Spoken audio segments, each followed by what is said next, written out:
you may have a year that you're planning something in particular. So, for example, in curriculum, we may have, I can forego buying some books this year if I can put some money towards this one particular staff development. So sometimes it's year-to-year things, but in many cases it's just I can shave a little here to move to there, but it doesn't mean I want to. It'd be nicer if I could just get additional funding. And if I can just follow up, Mr. Chairman, and the reason I noticed that is last year at this time in the process, we had a more expanded budget from the individual schools in order for you to create the entire school budget based on their projections from. We had there were more things that they felt they needed for the schools? We had a more optimistic view at the starting point last year and hoped. So this reflects our starting point of zero. bare essentials. Yes. And, those pieces that you're thinking came last year from the individual buildings or the individual programs. We kind of collected them anyway, and that's what you see in the district improvement plan. That's where they're saying, hey, if I want my students to do better at the high school in science, for example, I shouldn't be using books that are 15 years old, or social studies. Or if I want the students to do better in math at the elementary and the middle school, we need to revamp the teachers' training and get more staff development. Those things could have come individually from the buildings, but we put it together as a district improvement plan, so that's where you see most of those increases. It's just rather than now coming from the buildings, went from the buildings, we collected them together under instruction, under curriculum, under staff development, those kind of things. So you still have them, they're just not broken out by building, although we could do that. No, but that's weird, though. Thank you.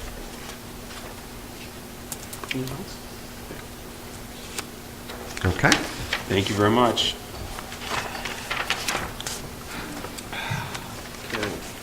Happy thoughts, I'll leave you with that. Oh, never mind. I thought it was... No,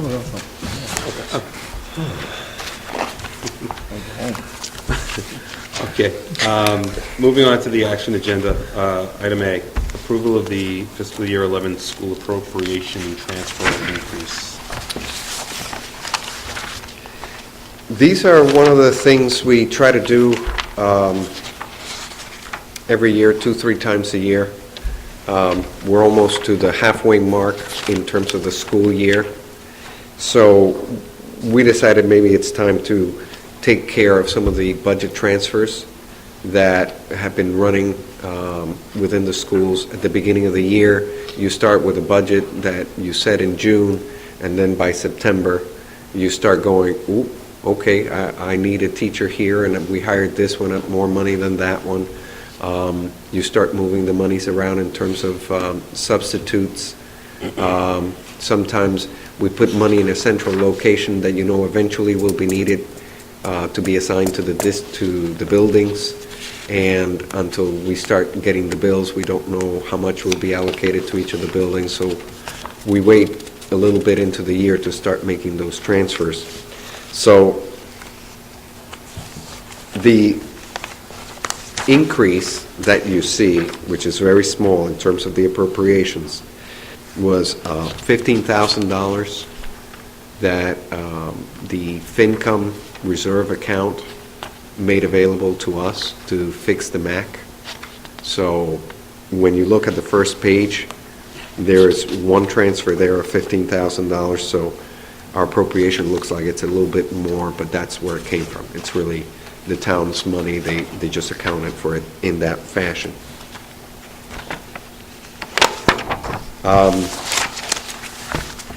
don't know if you want me to go down every transfer, but if you do have any questions, most of the transfers were, the bigger ones were long-term subs or staff that was hired, and the monies after the hires were moved around to different locations. Can I have a motion to approve those transfers?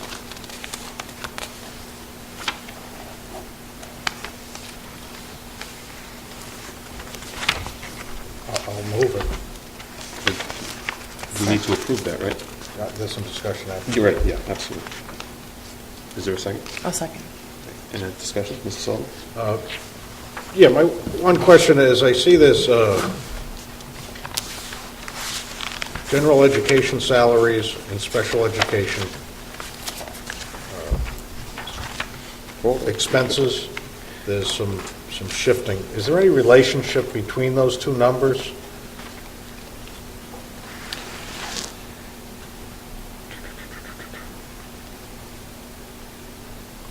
I'm looking at the 64,544. 64,544 reduction of the transferring And the out of special ed general expenses. and an increase to special ed. Is that? That was part of what we did last year, that, until we hired the people, we didn't move the funding around. But we do have more funding towards regular special ed services that are our people. So we took some money out of expenses and moved it there. In terms of the general ed salaries, we had some shifts there as well. Like I said, we let go of 6 teachers, yet if you take a look at because I think we presented this earlier in the year, we did hire more special ed support services, and they fall in that same line. So, yeah, to some extent. We also, in terms of the expenses, we took some money out of our grants. So the money shifted out of that into our, so we could support the rest of the budget.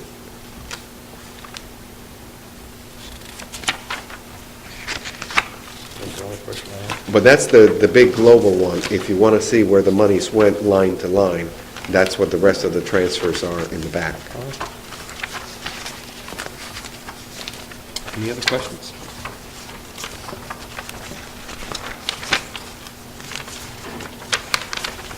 There you go.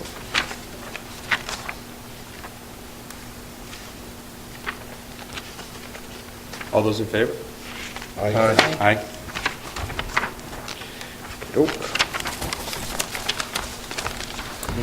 And if anybody ever has other questions, like, something else comes up into your mind, or anybody watching this on TV, and they want to know, I'd be more than happy to go over it.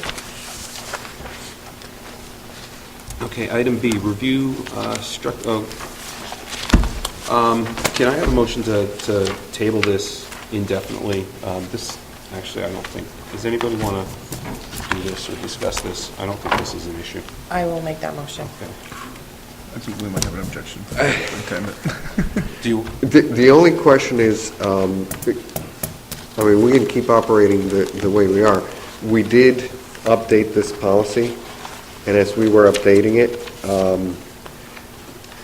I think number 2, committee chairperson, subject to approval of the committee, will appoint the subcommittee chairperson and its members.